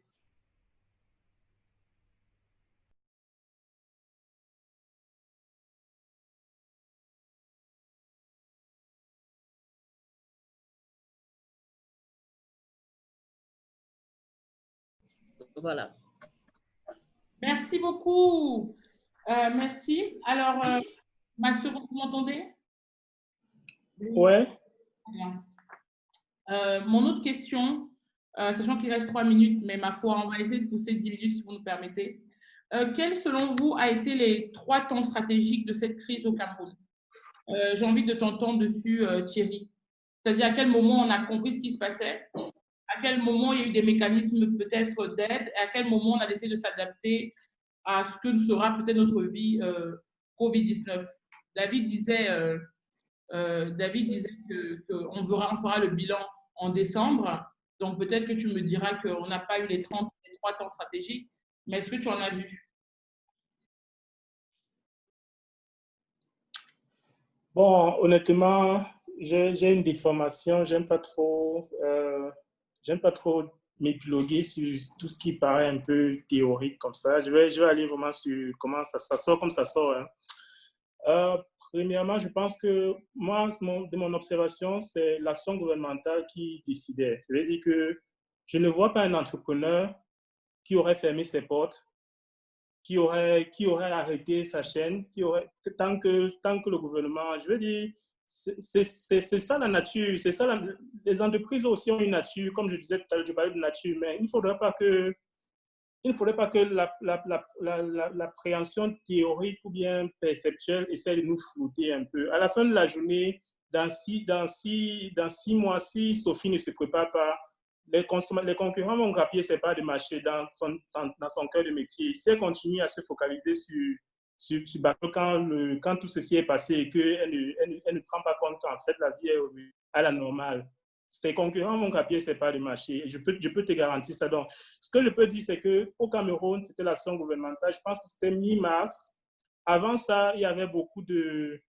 Donc, avant ça, je vais dire ça comment, c'était une phase de pré-panique, si on peut dire ça comme ça. Mais pour moi, il y a cette action du gouvernement mi-mars, jusqu'au moment où il y a eu, je crois, l'école. L'école a repris, c'était 1er juin.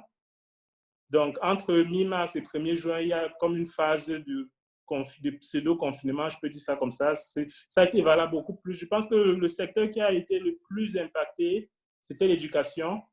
Mais je reste convaincu, une fois de plus, que tout va revenir. Le baseline va pas être si loin de ce qu'on connaissait en 2019 ou en 2018. Il y a eu des catastrophes, il y a eu des risques planétaires plus importants qui n'ont pas eu peut-être le niveau de promotion du Covid. Si je prends par exemple le réchauffement climatique, le mot bio, c'est un mot qui existe depuis, c'est un mot que certaines marques utilisent pour essayer de se différencier, tout ça. Mais regardons autour de nous, tant qu'un pays ne prend pas l'argumentation, comme c'est le cas au Rwanda, pour dire que le plastique est interdit, dans la plupart des pays, le plastique continue à consommer. Donc, ce que je veux dire, c'est que pour moi, ça reste simple. L'action gouvernementale est un peu comme le curseur. Au Cameroun, c'était entre mi-mars et début juin, il y a eu comme une sorte de confinement. Et puis après, depuis que l'école a recommencé, on est en train progressivement de retourner à une normalité on va revenir à un baseline. Le temps va peut-être, en fait, je ne sais pas en combien de temps, mais on va revenir à un baseline. Ça, c'est ce que Maintenant, pour tout à l'heure, quand on posait la question sur tout ce qui était changement en termes de vente et tout, ce que je veux dire, par exemple, pour l'industrie des FMCG, j'ai un rapport qui montre que partout dans le monde, les FMCG font à peine 6% de leur turnover online, même dans les pays où il y a Amazon. Ce n'est pas cette crise qui est venue changer ça. Ce qu'on a observé, c'est peut-être quelques petits entrepreneurs qui, dans leur quartier, ont essayé, mais ils n'ont pas le scale, il n'y a pas l'infrastructure pour que, si on fait un zoom out, pour dire que est-ce que ça, c'est vraiment une tendance macroéconomique sur laquelle on devrait se pencher. Ça, c'est quelque chose que je pense qui nous échappe et qui, en tant que responsable de marque ou bien peut nous divertir. La première attente, de mon point de vue, des consommateurs, c'était que la marque préserve les emplois de leurs employés. J'ai vu des études où, quand on posait la question aux gens, de façon directe, les consommateurs ne s'attendent pas à ce que la marque devienne, remplace l'État. De façon directe, les consommateurs veulent que la marque se rassure que ses employés sont safe, ses employés gardent leur emploi, ses employés continuent à avoir leurs revenus. Ça, c'est l'attente la plus haute que j'ai vue dans la plupart des études. Quand une entreprise ne réussit pas à faire ça et qu'on te voit en train de faire, je sais pas, du storytelling, comment tu es en train de... Pour les consommateurs, c'est de l'opportunisme pour avoir un peu plus de visibilité. Pour eux, le concret, c'est d'abord ça. Ensuite, si la marque a les moyens, la marque peut maintenant essayer de contribuer de façon plus, je veux dire, pragmatique, résoudre le problème, soit dans un quartier précis, avec une action précise. Une simple prise de parole, juste pour dire, OK, ça c'est un peu pour moi de la politesse en fait. Quand une marque prend la parole pour donner une ou deux astuces autour du coronavirus, pour moi c'est juste la politesse, ça ne contribue à rien à la marque. Par contre, si ça coûte beaucoup d'argent à la marque, rien que de dire ça, c'est une mauvaise décision. Si c'est juste de faire un petit truc, poster sur Facebook, ça ne coûte rien, on peut le dire, c'est juste la politesse. C'est comme quand tu dis bonjour, quand tu arrives au travail, tu dis bonjour aux collègues, c'est la politesse, ça ne t'apporte rien. Donc, pour résumer mon propos, restons prudents, les gars, restons avertis. Le coronavirus est venu, certes, mais je pense que quand je regarde les données macroéconomiques sous la main, le bilan va revenir presque pareil. Dans 12 mois, on sera exactement comme on était en 2018 en termes de macro-trend. Ça, c'est mon... Maintenant, après, il y a des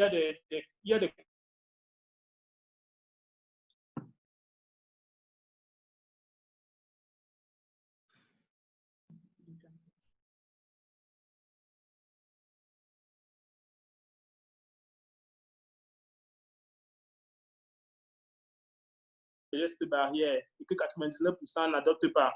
Est-ce qu'on est en train de dire que le Cameroun est en train de changer? C'est un peu de ça que je suis en train de dire.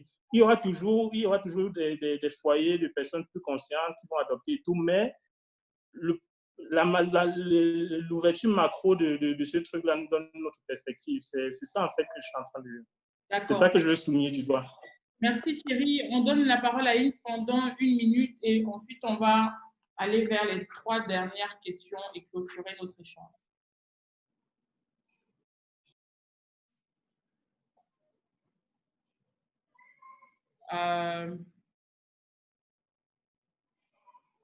Aline, ton micro est désactivé. OK, sorry. En fait, j'allais rajouter ou aller un tout petit peu en antithèse, pas complètement, pour dire que on a des familles. Moi, j'ai une famille, par exemple, où mon grand-père s'est battu pour l'indépendance du pays, par exemple. Moi et mes amis qui n'ont pas eu un membre de leur famille qui ait participé à un fait pareil, on n'a pas le même comportement. Parce que quand tu as un grand-père qui s'est battu, qui a fait le maquis et tout, tu as ta grand-mère qui te dit, chez moi, on ne fait pas ça, chez moi, on ne fait pas ceci, et tu le transmets. Et pour moi, en fait, quand je reviens sur le Covid-19, je ne vois pas ça comme un fait ponctuel. Il faut qu'on fasse quand même attention. C'est-à-dire que Laureline a parlé de VIH, ça va être un peu pareil, c'est même différent parce qu'on a là un virus qui est juste parce que tu es en face de moi, tu me files une maladie, on ne fait pas plus que ça. Donc, contrairement aux autres, je veux dire, tu peux éternuer, toi et moi, on n'est même pas amis, tu éternues juste au moment où je veux marcher, je chope le virus. Et je pense qu'il est important qu'on revienne quand même sur ce genre de fait pour se dire que, oui, ceux qui ont été touchés par le virus directement, j'ai des amis qui ont perdu leurs parents, ils ne vont pas se comporter de la même façon et ils vont le transmettre. C'est comme un écho. Et cet écho-là retentira, même si ça a 1, 2, 3, 4%, c'est un écho qui va retentir jusqu'à un certain moment. Et pour moi, l'écho ce sera jamais comme avant. Même si la majorité continue de se comporter comme avant, il y aura de temps en temps des gens qui vont rappeler aux autres, moi j'ai été touchée par cette maladie de façon directe ou indirecte. Je vous conseille de ne pas faire pareil. Et de la même façon, je reviendrai sur ce que les entreprises appellent le SWOT. quand on va regarder le SWOT, dans le COVID-19, on va avoir la partie opportunités. Quelles sont les opportunités que ça a générées? Ce que Sophie a dit tout à l'heure, pour moi, ça génère des opportunités. La livraison à domicile, c'est une opportunité. Ça ne veut pas dire que ça va atteindre les 50% directement. Il y a très peu d'industries qui, en 1 an, 2 ans, 3 ans, ont explosé. Mais ça n'empêche pas qu'il y a un potentiel marché et le potentiel marché est important. Il faut le mesurer à court, moyen et long terme. À court terme, ça peut être faible, mais à moyen terme, ça révèle de nouvelles possibilités. Et bien entendu, il y a la partie des menaces. On a la menace sanitaire. On ne sait pas quand ça va finir. Lovelyne l'a dit, on peut arriver à une endémie. Et donc, du coup, c'est une menace. Donc, on doit regarder de façon un peu plus holistique et de façon beaucoup plus long terme l'écho que le Covid peut avoir sur la société tout entière. Merci beaucoup, Aline. Alors, je vais vous lire cette phrase qui dit « Demain, les gens se souviendront des marques qui ont joué un rôle utile.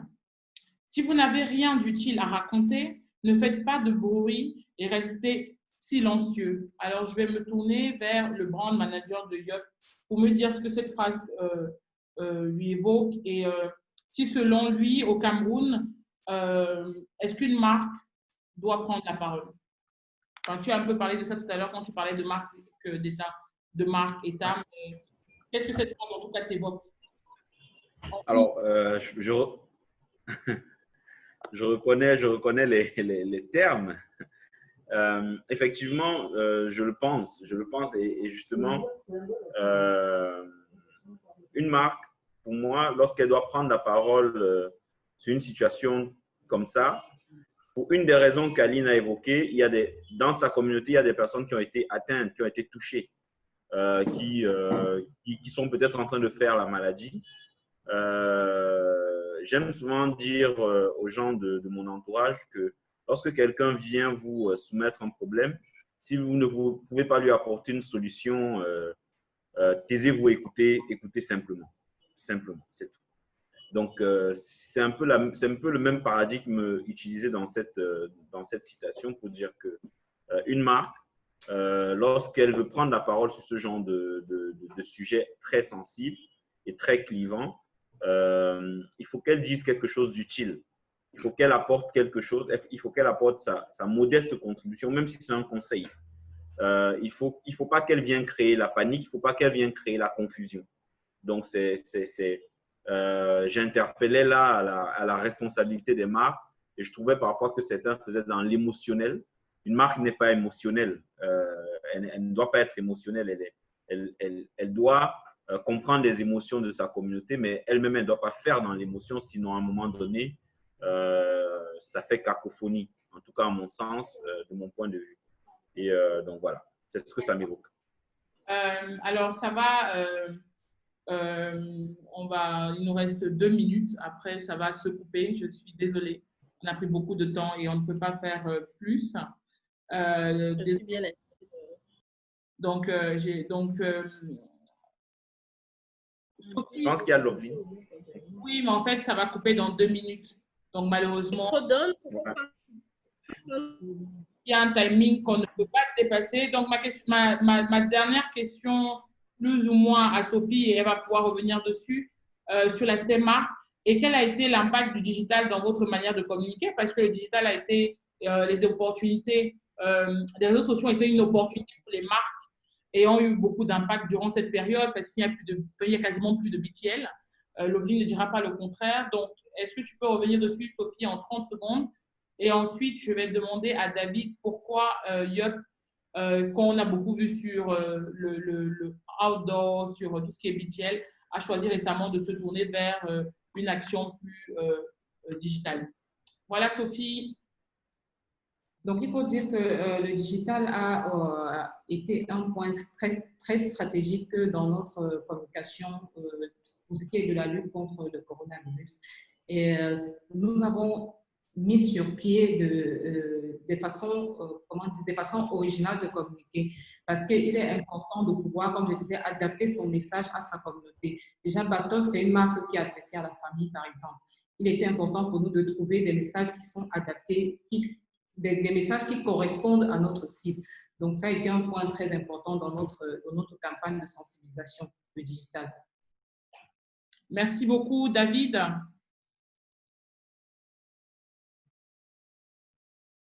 David, merci beaucoup. Bon, malheureusement, on va finir en se fâchant, Diane, parce que je ne vais pas parler pour YAP ici. Je ne vais pas m'hasarder à parler pour YAP ici. Je vais simplement commenter ce que tu as dit en disant que ça répond à une loi naturelle d'un produit en cycle de lancement.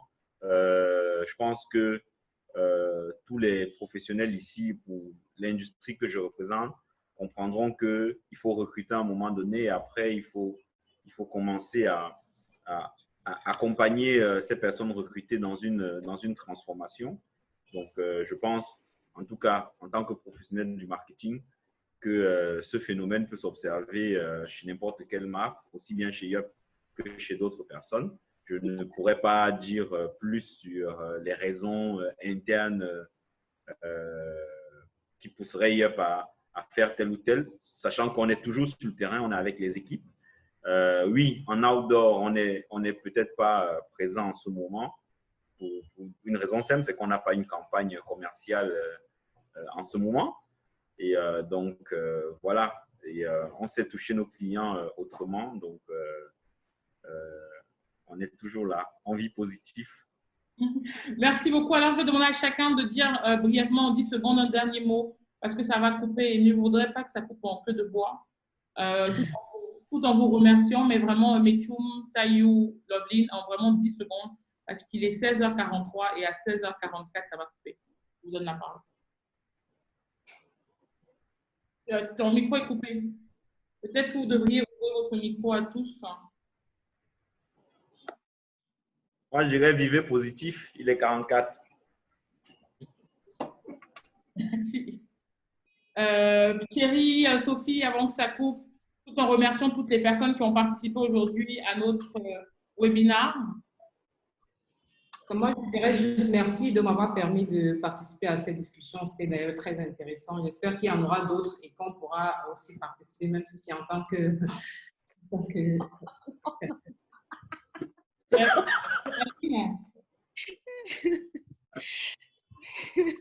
est en train de nous divertir là. Il faut vous dire un dernier mot. Loveline qui est coupé, ça va vraiment couper à un moment, dans quelques secondes, juste pour dire au revoir aux personnes. Oui, je dis que l'heure est à la résilience, hein, c'est-à-dire qu'il faut s'adapter sur le long terme. Comment repartir? Et là, je dis les marques ont besoin d'être utiles au plan fonctionnel, mais aussi de recréer les liens au plan émotionnel. Et là, absolument, il faut prendre la parole. Comment retrouver de la croissance sur le long terme? Il faut intégrer l'incertitude. Donc, il faut un peu plus de stratégie. Merci beaucoup. Donc, ça va aller. Thierry, Aline. Bon, ce que je dirais, moi, c'est qu'il ne faut pas que les marques hésitent à se réinventer, à redéfinir leur stratégie. Loveline a dit résilience, mais il ne faut vraiment pas hésiter à se réinventer, à se redéfinir, à s'ajuster, parce que le monde nous apprend à nous refaire tout le temps. Merci beaucoup, Thierry, pour clôturer. Bon, juste pour dire que si vous êtes responsable d'une marque, rassurez-vous qu'elle survive pour préserver les emplois de vos employés et pour continuer. Donc, si la crise est longue, vous vous ajustez pendant la crise et quand la crise va passer, vous essayez de voir comment est-ce que vous ajustez votre message pour rester pertinent auprès de vos consommateurs. Mais l'enjeu, c'est vraiment de préserver la vie de la marque aussi. Merci beaucoup. Je tenais à vous dire de la part de toute l'équipe au Macart. J'ai envie d'appeler Laetitia, même qui est notre madame au webinaire, qui est là, qui a pensé au sujet. Et voilà, toute la team au Macart vous dit merci. Et je suis très contente quand je vois Yémélie, Monique, qui dit très édifiant et enrichissant. Merci. Mais Diane, avant de partir, il est d'usage souvent que les panélistes se retrouvent. J'aimerais bien inviter les panélistes à un café Coffee and Conversation à Terrifique. Donc, on se retrouve inbox, Diane, pour que tu fasses ça peut-être vendredi, peut-être samedi, peut-être quand. Le présentiel n'est pas fini, hein. Voilà. Là-bas, on est 4. On mettra nos masques et après, on va gérer la distance. D'accord, on se retrouve autour d'un café. Bravo, Diane. Merci. C'était top. D'accord. Voilà, ciao tout le monde. Ciao. Ouais.